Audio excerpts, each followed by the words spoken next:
Steam Next Fest 2025.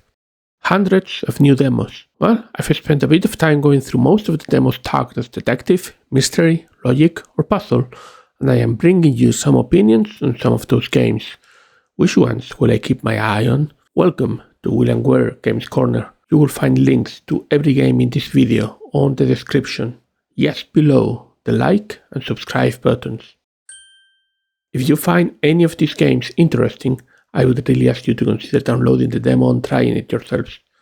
Many of these games are being developed by very small teams, and seeing people downloading their demo, I'm sure will be great for them. Now, on this video, I'm bringing you 4 deduction games. A Case of Fraud is a short, non-linear detective adventure developed by Hesperus Games and with a planned release date of December 2025. Based on the demo, describing a case of fraud is very easy. It is very clearly inspired or openly following The Root Trees Are Dead. You are reconstructing family tree using articles and personal documents to find who is who and to identify them via photos. The one difference with The Root Trees Are Dead comes from the fact that in the world of this game there is an app for lingo that allows to translate pets, and you need to also include pets in the family trees. It is hard to know just with the demo how much of a difference that can be from The Root Trees Are Dead, but in any case, if you enjoyed The Root Trees Are Dead and you want more of that kind of logic, A Case of Fraud in a couple of months seems like could be a good one for you. Personally, I loved The Root Trees Are Dead. I'm all in A Case of Fraud.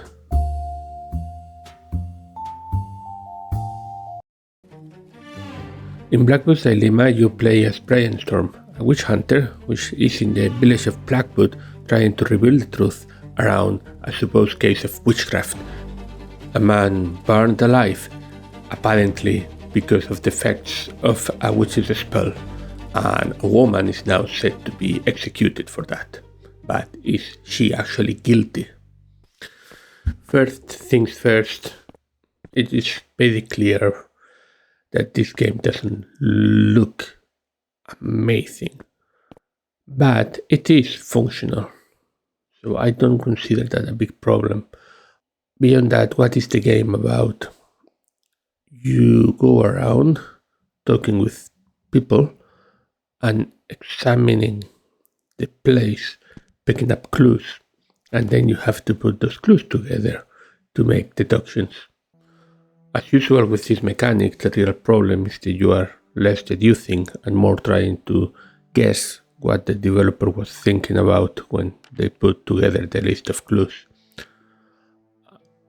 Execution is everything in the games that use this kind of deduction mechanic. It's hard to judge just based on the demo. While it feels a bit rough in the edges maybe, that's acceptable for a demo. And I do feel that, especially if the game doesn't overstay its welcome and it remains focused on the story, it could very well be an acceptable, short, entertaining deduction game. In Forgotten Whispers from the Ashes, you go back to your old mining town of Centerville after the death of your parents, but you find it completely destroyed and abandoned, only inhabited by the ghosts of the people that lived there, ghosts who have forgotten who they were. You need to find clues to their identities, their names, favorite objects, and how they died to let them rest and allow you to keep advancing into Centerville to find out what happened here. And how did your parents die? As you can see in the images, Forgotten is using a real engine, which helps provide nice texture and atmosphere to the graphics.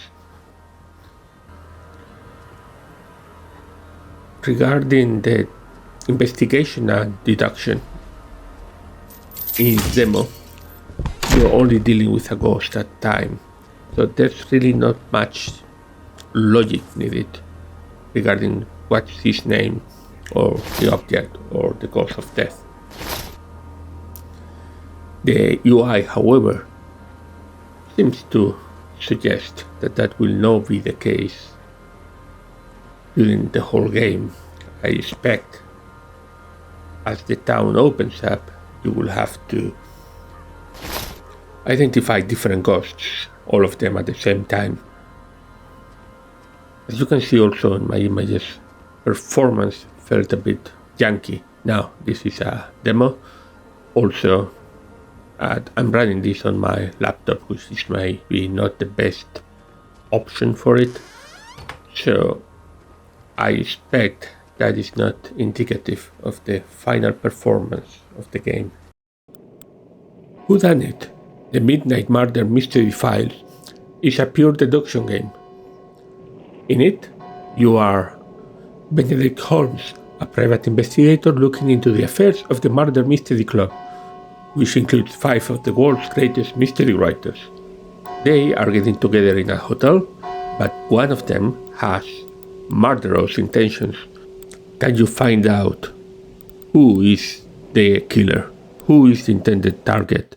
What is the weapon? And where will they commit the nefarious deed? And can you do it in time? During the game, you will, from your office, surveillance the rooms of the different suspects, analyze their files, and talk with them on the phone. By analyzing their files, you can get clues that you can use to press them on the phone, so you can interrogate them about who they think is gonna be murdered, by whom, with what, and where. The clues they give you back are in the form of logical relationships. If Edgar is the victim, he will not be killed in the yard, for example. In practice, all of this means you are just solving a logical problem with not totally clear inputs. Which is a pity, because I found the promise of the game quite interesting. Execution, however, I found a bit lacking. I felt I was just fishing for random pieces of information until I had enough. That doesn't make for compelling gameplay. Now, I did try the first case. Could it be better in more complex cases? Maybe, but I did dip into the most complex case and everything looked to be basically the same. While Whodunnit still compels me, unless there are more changes, I probably won't be spending much more time with it. These are just 4 of the deduction-focused games I have played from Steam Next Fest 2025. However, I have played many more demos. So let me know in the comments if a video like this is of interest to you. As always, thank you for watching, and I will see you next time in Will & Ware's Games Corner. Goodbye.